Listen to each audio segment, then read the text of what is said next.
Let's bring in our friend, Sheriff David Clarke, Milwaukee County Sheriff, who joins us today from Milwaukee. Good morning to you, Sheriff. Good morning. Good morning. How about this news of the day? Apparently, this past week, Iran executed a former scientist. There he is right there, Shahram Amiri. And what's interesting about this particular man is, you know that unsecured email server that Hillary Clinton had in her basement? Turns out she and her staff apparently discussed this guy on the unsecured server, referring to him as our friend. Our friend has to be given a way out. Our person won't be able to do anything anyway. If he has to leave, so be it. Do you have a problem with this? Are you connecting some dots here regarding this? Well, I'm connecting the dots. The rest of America is connecting the dots. Unfortunately, the United States Department of Justice could not connect the dots when they looked at her and the criminal behavior, the criminal activity that she was involved in. And if it wasn't for the fact that our government is corrupt, from the White House down to the Department of Justice, she would have been doing the perp walk down her driveway from her home in New York. Yeah. Sheriff, you run a department at every level of law enforcement and military. There are sources. You have sources that provide information, intelligence to you on how to identify criminals or threats. How damaging is it to your ability to recruit or build allies with others when they are worried that our leaders may be exposing them because of their gross negligence or their recklessness in handling information? Well, it's extremely problematic. Look, if people don't trust you, they're not going to work with you. They're not going to cooperate with you. And look, we have to rely on informants.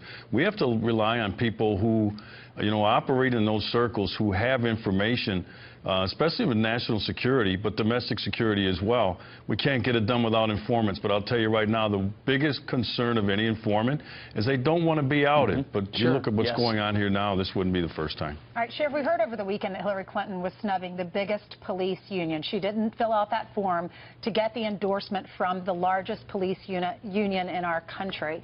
Donald Trump is trying to get that endorsement. What was your reaction to that?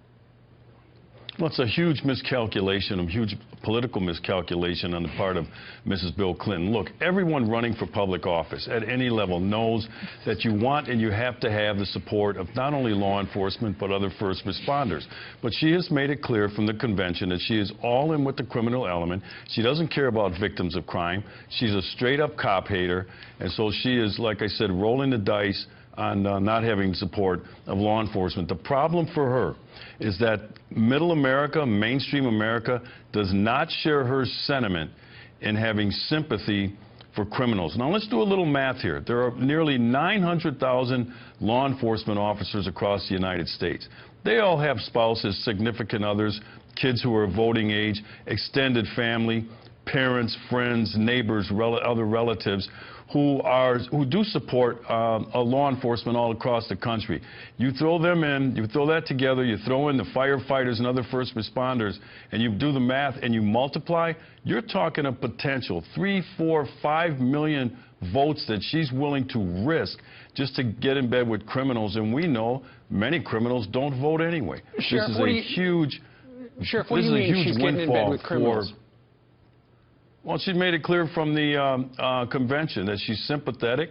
She thinks that the criminals are victims of a racist criminal justice system, which is a lie. Donald Trump has made it clear he stands on the side of the American law enforcement officer on law and order, victims of crime, and other law-abiding citizens.